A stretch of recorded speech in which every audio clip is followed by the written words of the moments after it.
Alors, je vais présenter le SIAD rapidement. Donc, c'est une ONG française qui existe depuis 1988 et dont l'objet principal est d'appuyer le développement économique en Afrique subsaharienne. Essentiellement, je pense là m'adresser de manière concrète aux personnes qui souhaitent aujourd'hui se lancer dans un projet agricole au Mali.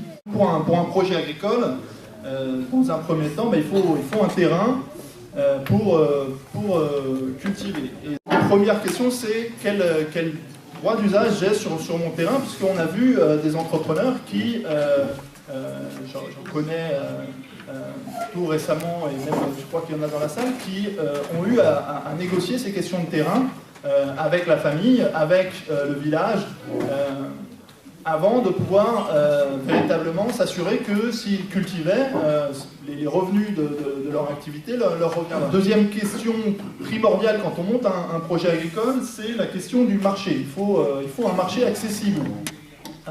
Là aussi, j'ai le cas d'un entrepreneur qui a investi. Alors, lui, il était sur une île au milieu du fleuve Sénégal. Et il n'avait pas suffisamment questionné les moyens d'apporter sa production jusqu'au marché. Donc s'acheter une barge et ensuite trouver un véhicule qui accepte de prendre ses marchandises cacailles. Ça peut coûter cher et on peut perdre beaucoup de sa production à attendre l'hypothétique voiture sur le bord de la piste. Donc être sûr que ce qu'on va produire, on va pouvoir le vendre. C'est le deuxième point. Et troisième point, c'est la question de l'eau. Donc un terrain, un marché et de l'eau. On dit que pour faire du maraîchage, par exemple, il faut une source d'eau qui permette d'obtenir 60 à 80 mètres cubes d'eau pour arroser 1 hectare chaque jour. Quand on est à côté d'un fleuve, ça ne pose pas de problème. Quand on est plus éloigné, qu'il y a une mare, il faut s'interroger sur les risques d'assèchement de la mare. Et quand on travaille sur des puits ou des forages, là on a d'autres problèmes importants, notamment en question d'investissement si on veut travailler avec des forages. Il faut savoir où est-ce qu'on va trouver ces semences. Et là, je salue l'initiative du réseau horticole de Caille, puisqu'il travaille à produire de la semence locale en région de Caille, essentiellement sur l'oignon. Ensuite, on va parler de maintenir le taux de fertilité des sols. Il faut s'intéresser à la question de l'accès aux fertilisants, et notamment au premier fertilisant de base, le fumier. Et dernier point concernant les intrants, il faut évidemment réfléchir à la question des maladies. On peut tout perdre très, très rapidement sur un projet agricole, et donc il faut se donner les moyens d'accéder à des produits phytosanitaires de traitement. De tout ça découle qu'il faut des compétences techniques. Et là, je m'adresse aux personnes qui n'ont pas le pied paysan, j'ai envie de dire, et qui souhaitent réaliser un investissement. Je les encourage à s'informer et à se former au moins sur la gestion d'une activité de ce type-là, une activité agricole, mais aussi sur les détails de l'itinéraire technique de ce qu'elle souhaite planter. C'est important pour, à tout le moins, contrôler le travail qui est fait sur son terrain. Jusqu'ici, en théorie, ça ne va pas coûter encore trop cher le produit si on a réussi à trouver notamment un terrain qui intervenir sur un terrain familial, comme c'est souvent le cas avec les entrepreneurs qui viennent de voir. Derrière ça, quand on souhaite dépasser la parcelle familiale en termes de surface, il faut évidemment réfléchir à la question de la mécanisation du travail sur le terrain. D'abord sur les questions d'irrigation. Nous, on suggère dans un premier temps de se lancer avec l'arrosoir. Ça, pour le coup, ça ne coûte pas trop cher, en étant bien conscient qu'un homme sain de corps ne pourra arroser pas plus que, à mon avis, 500 mètres carrés par jour, et encore sans qu'il ait eu à puiser son eau, qui est un autre exercice important de ce travail.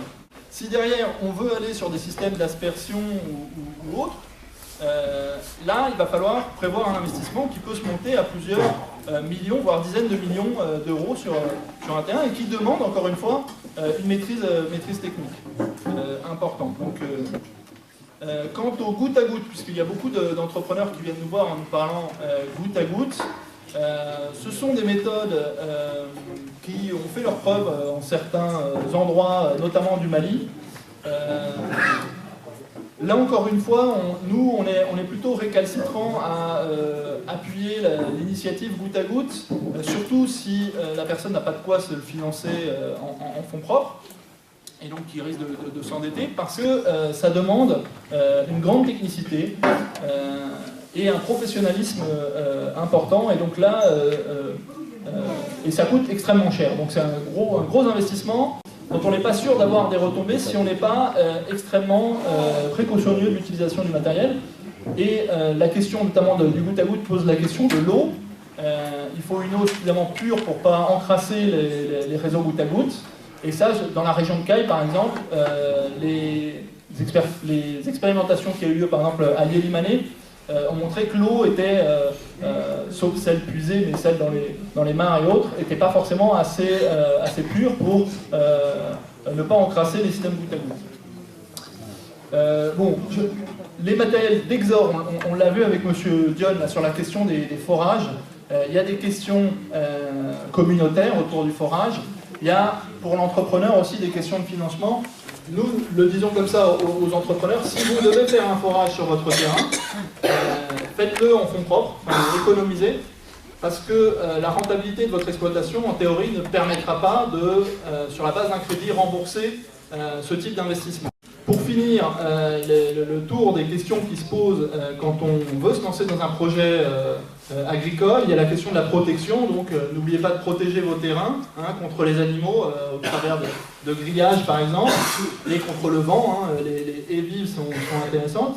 Et puis, en dernier ressort, il y a la question de la gestion. La question de la gestion, quand on est entrepreneur de la diaspora, elle est primordiale. Parce que souvent, on s'imagine, en tout cas au départ, qu'on va pouvoir gérer son projet à distance.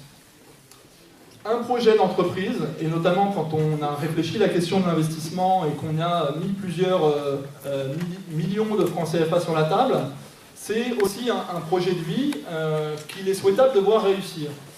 Et nous, ce qu'on constate, c'est que très rapidement, les entrepreneurs, à maturer leur projet, le jour où ils se lancent, se disent que ça serait pas si mal s'il était sur le terrain et s'il s'installait là-bas au moins sur la première année pour installer le projet. Ça c'est un temps à voir et donc ça nécessite de s'organiser en termes de vie.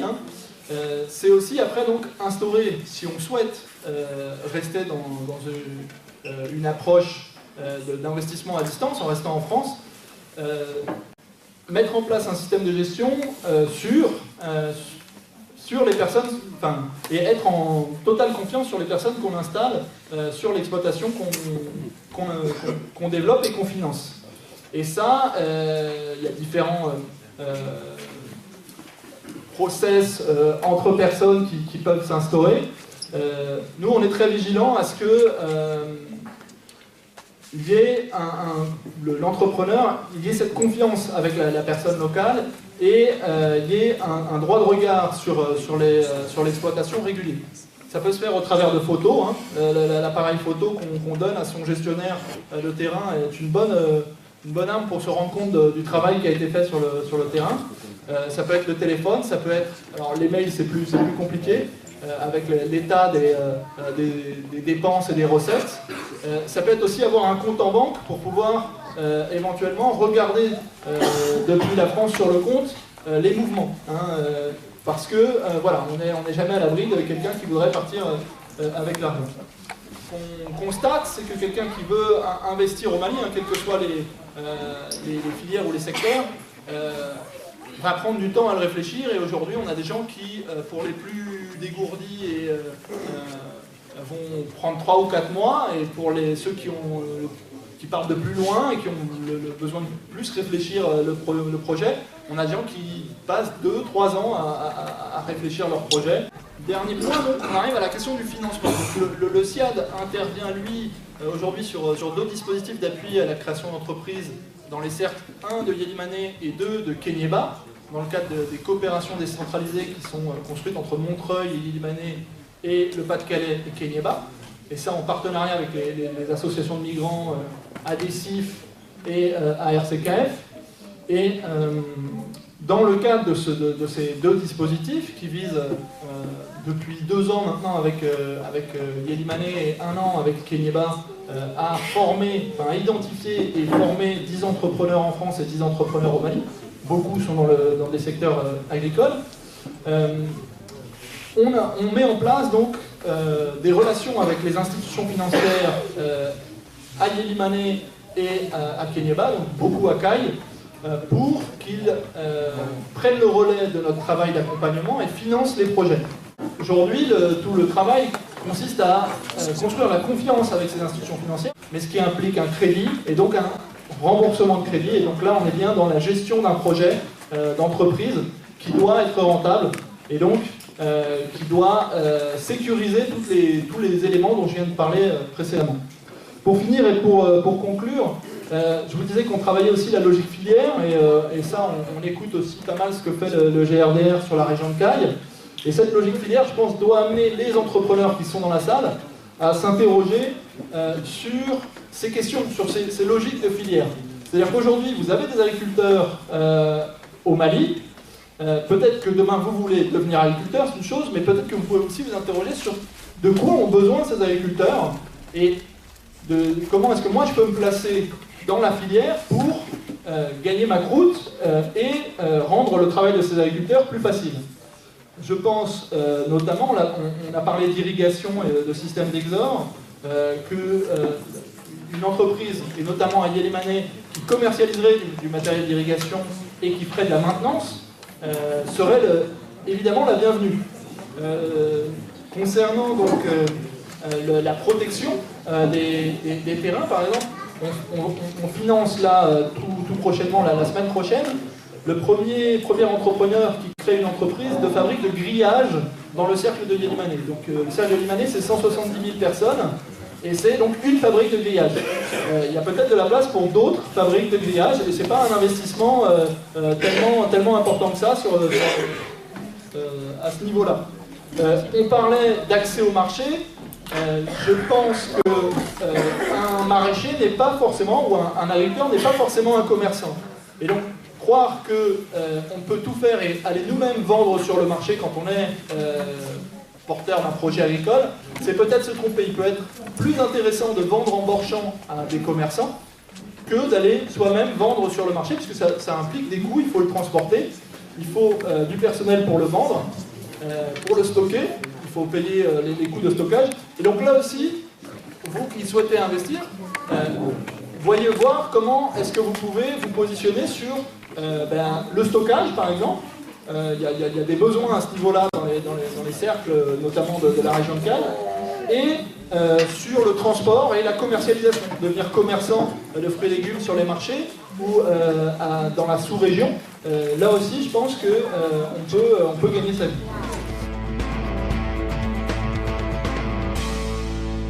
Je suis née au Mali, dans une région agricole caractérisée par la pêche, l'élevage et le commerce de produits locaux sur les marchés, tout simplement. C'est ainsi que j'ai pris passion du domaine et l'étudier. Et aujourd'hui, je suis consultante au sein de Africa Grenier du Monde, qui œuvre pour la promotion de l'entrepreneuriat agricole, le développement de l'agrobusiness responsable et de l'agribusiness responsable. Quand on parle d'agrobusiness, ça fait un peu peur. On voit tout simplement l'exploitation et les multinationales, le profit. Je vais essayer de tirer un mot dans l'agrobusiness qui est vraiment l'agroalimentaire, qui est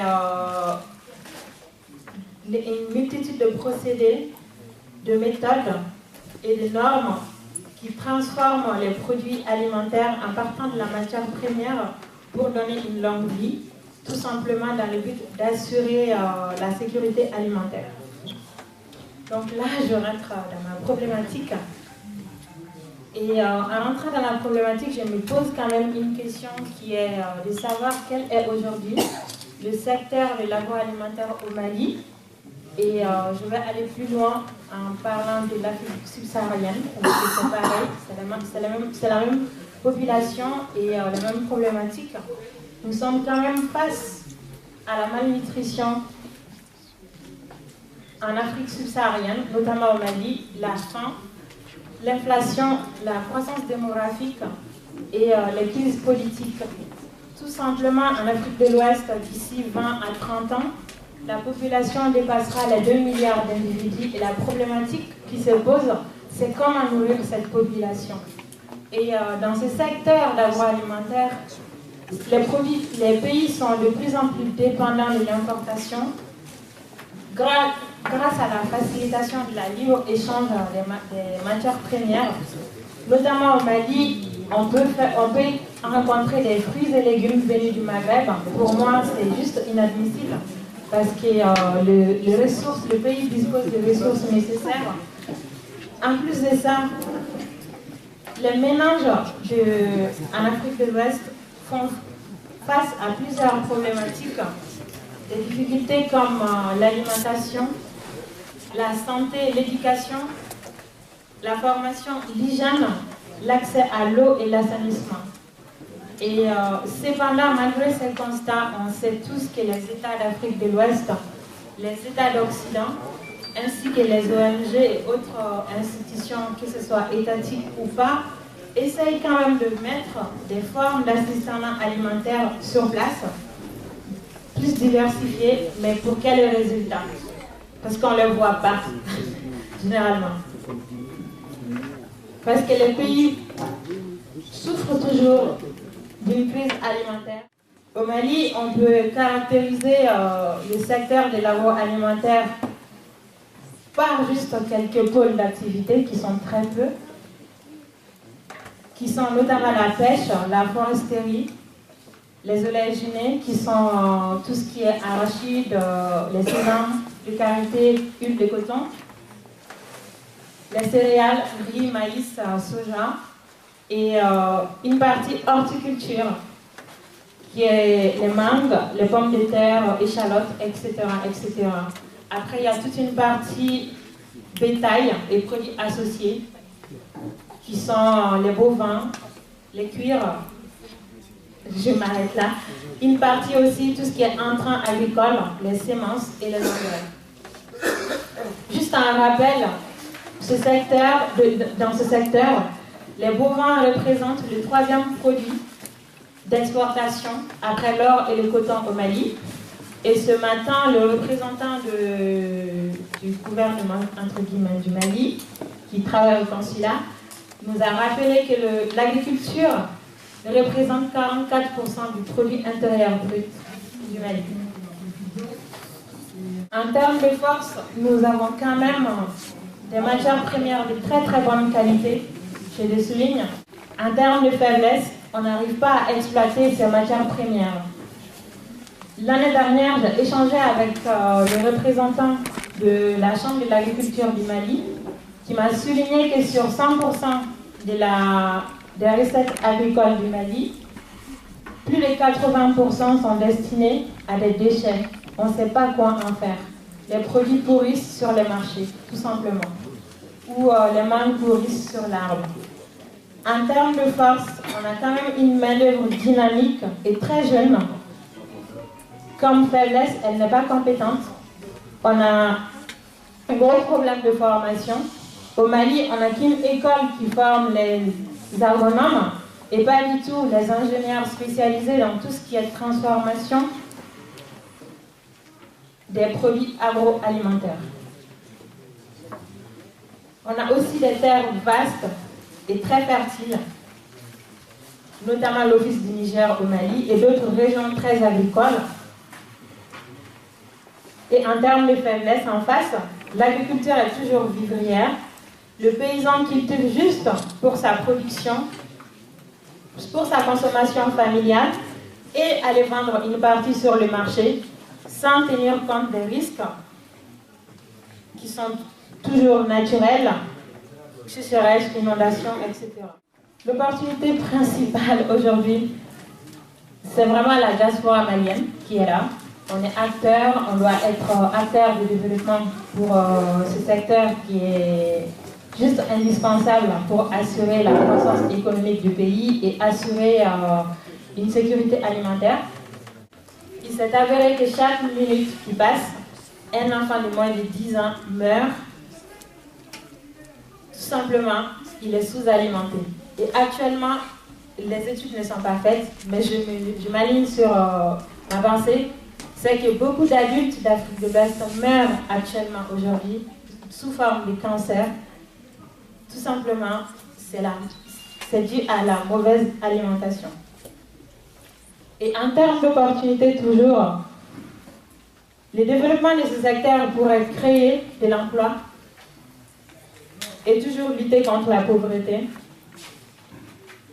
Et on pourrait aussi développer toute la partie développement du commerce local, national et avec une vision, pourquoi pas, internationale. En termes de menaces, que je vais développer, c'est vraiment les facteurs de risque. Les facteurs de risque, on en a plusieurs en Afrique de l'Ouest, que ce soit les risques politiques, les risques liés aux facteurs clés de développement, que ce soit socio-économique ou environnemental. Et enfin, ça sera quand même notre croissance démographique. Le peuple,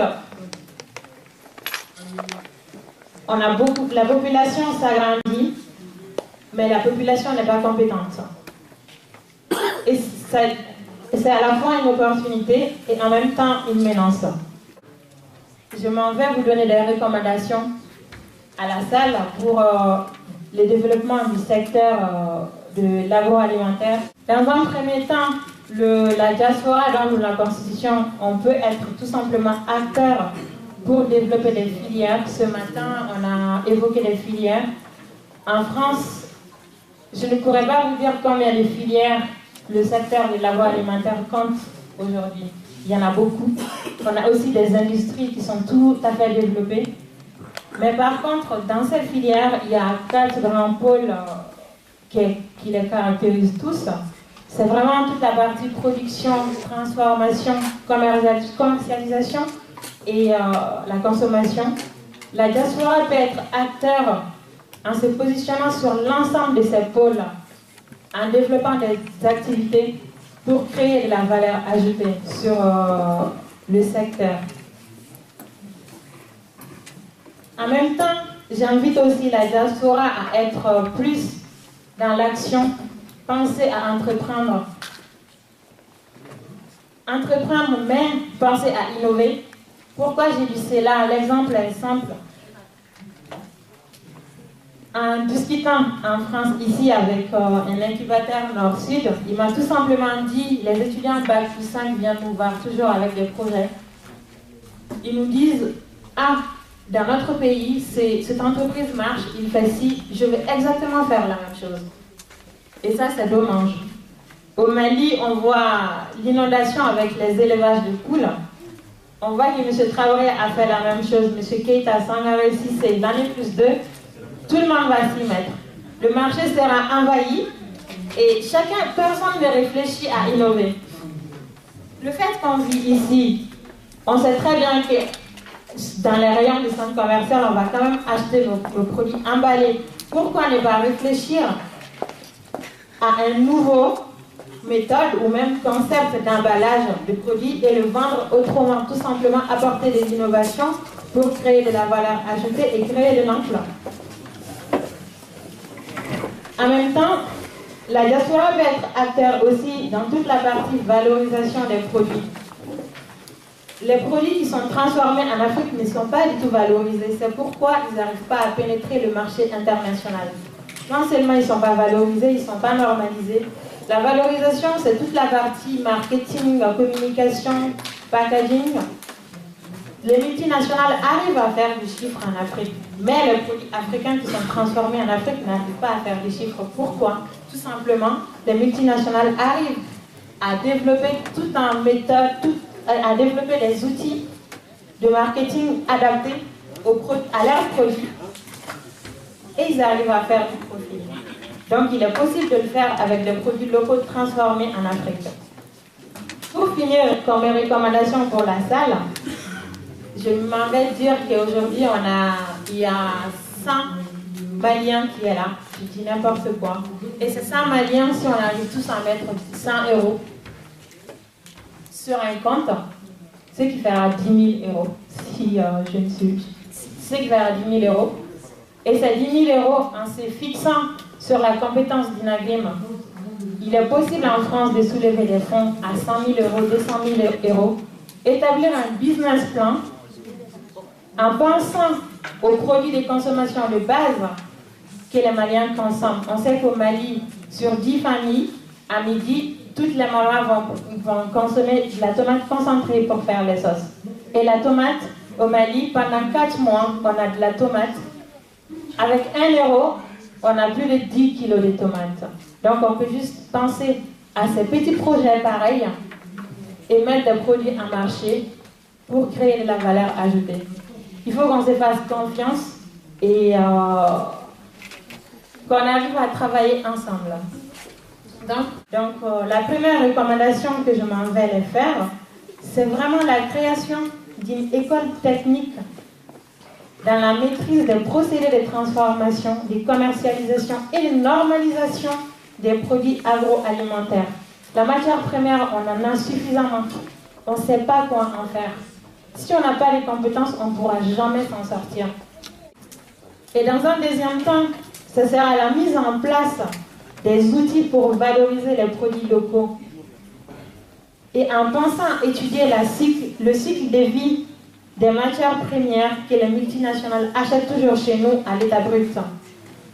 Tout simplement, les produits qui sont achetés à l'état brut ont l'équivalent de cette bouteille que je vais mettre à la poubelle. Donc le produit n'est pas valorisé. Je prends l'exemple de la gomme arabique actuellement qui est indispensable pour l'industrie agroalimentaire, la pharmacie, l'automobile, la cosmétique, etc., etc. Et je pense qu'on en a tous utilisé la gomme arabique ce matin sans le savoir. Tout simplement, on a utilisé du gel douche. Et la gomme arabique, la meilleure qualité vient de l'Afrique. Et tous les multinationales qui s'approvisionnent, ils l'achètent à l'état brut. Pourquoi ne pas étudier le cycle de vie de ce produit pour savoir où va le produit, pour essayer de mettre des usines chez nous, le transformer sur place, ainsi créer de la valeur ajoutée, ainsi créer de l'emploi, le vendre plus cher et faire du profit tout simplement. Et pour finir, comme recommandation à l'État, ça sera une dernière, qui est la mise en place des entreprises d'agro-industrie, mais étatiques. Étatique qui va sortir le mot éthique, tout simplement des petits projets. Quand je dis des petits projets, ne pas dépasser 200 000 ou 300 000 € d'investissement. Et penser à transformer des produits que les Maliens utilisent tous les jours dans leur consommation du quotidien. Parce que tout ce qu'on utilise pour notre consommation du quotidien, plus de 50% c'est des produits importés. Même le sel au Mali, souvent c'est importé. Je finirai par je dirais plus proverbe ou citation que nos parents nous disent tout le temps. C'est « aide-toi, le ciel t'aidera ». C'est à nous de développer ce secteur. C'est à nous d'être acteurs pour créer de la valeur ajoutée. Juste pour dire que, comme le corps s'accroît par les aliments, notre esprit s'accroît par des idées.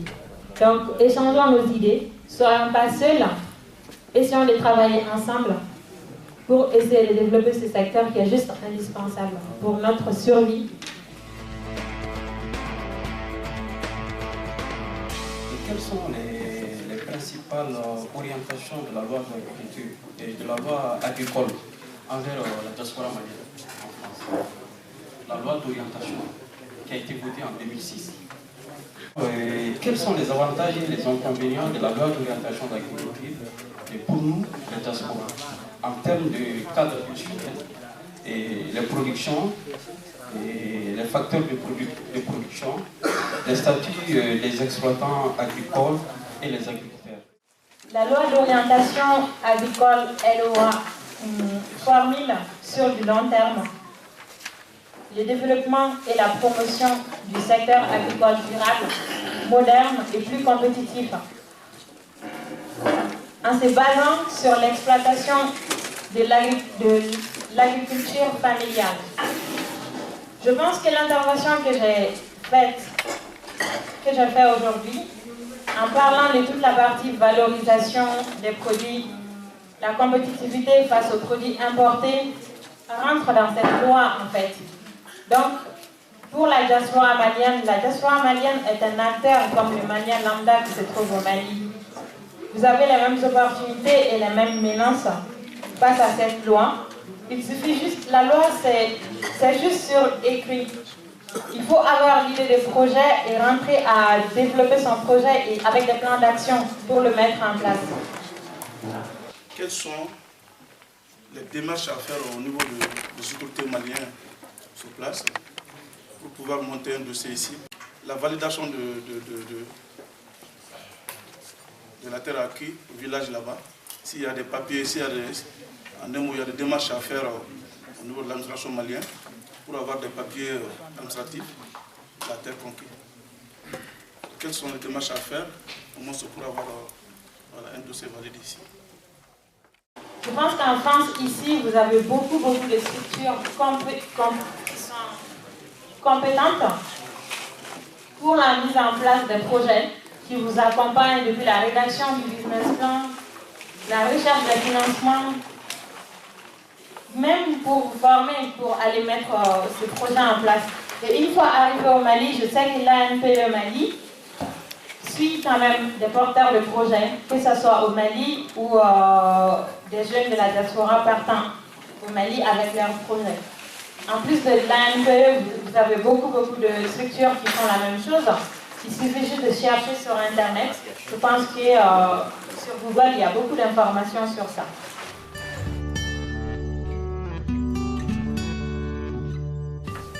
Au nom du Haut Conseil et de la communauté malienne de France,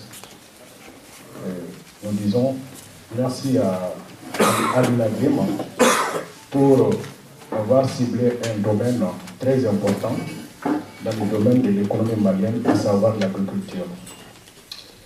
Il est vrai que l'agriculture est un potentiel énorme pour notre pays. Et jusque-là, malgré que nous sommes tous en tout cas, la grande majorité, en ce qui concerne l'immigration malienne en France, la majorité, on est tous du monde rural. Et on a beaucoup investi, c'est vrai, dans les domaines, dans les infrastructures socio-sanitaires.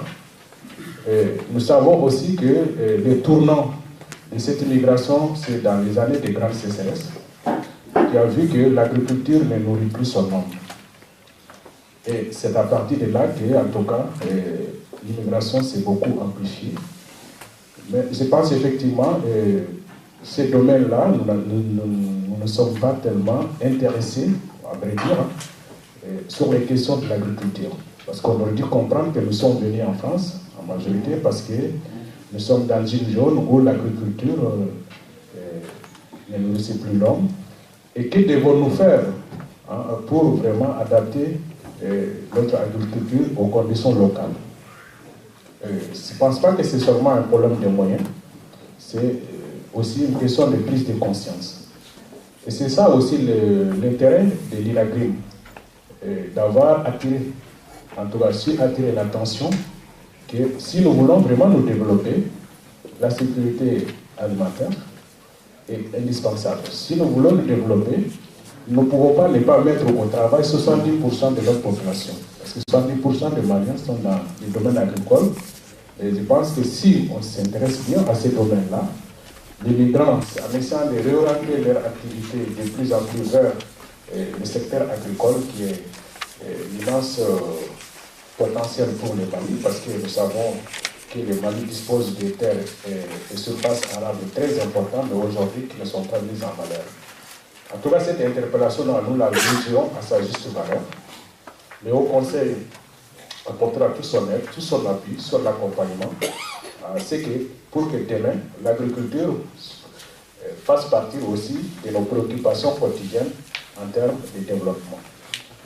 En tout cas, moi, je pense aussi que ce forum il est important et nous espérons qu'au sortir de ces forums, il sortira des recommandations pertinentes qui pourront servir, en tout cas, de références, en tout cas pour les migrants, mais aussi pour l'État malien, afin que, dorénavant, nous ne disions pas, on ne savait pas que l'agriculture pouvait aussi être un levier important pour le Mali, pour l'Afrique, parce qu'il faut se dire que dans les années 80, la Banque mondiale avait fait un rapport en disant si le Mali avait suffisamment investi, ne serait-ce qu'une partie de l'aide au développement dans le domaine de l'agriculture, elle pouvait nourrir toute l'Afrique occidentale. Donc c'est dire quand même qu'on avait l'Office du Niger et d'autres régions du Mali qui ont un potentiel énorme. Et nous sommes tous d'accord sur un sujet, tous les Maliens veulent le développement du Mali. Alors si nous voulons le développement du Mali, mais saisissons les opportunités du Mali. On ne peut pas développer les pays si on ne met pas en valeur les atouts, les opportunités qui s'offrent à ces pays-là. Et je pense que nous partageons tous que l'agriculture est l'un des atouts pour le Mali et nous devons tous réfléchir, nous mettre en ordre de bataille pour que, en tout cas, l'agriculture puisse jouer son rôle de moteur dans le développement du Mali. En tout cas, ce que je voulais dire, je ne suis pas un expert de l'agriculture, mais en tout cas, tous les experts sont d'accord que le Mali devait mettre en valeur son agriculture pour sortir de la pauvreté. Et cela, nous la partageons. Comme je l'ai dit, merci à l'INAGRI, et merci aux hommes et femmes qui ont voulu faire le déplacement. Merci à Hassan John, à tous les experts. Hassan qui est quelqu'un qui travaille beaucoup dans la vallée du Sénégal, qui est Niger-Vert, avec les GRDR. C'est un jeune qui a fait beaucoup de travaux dans le domaine des réalisations des micro-barrages qui ont montré leurs preuves dans cette partie du Sahel occidental. Merci beaucoup.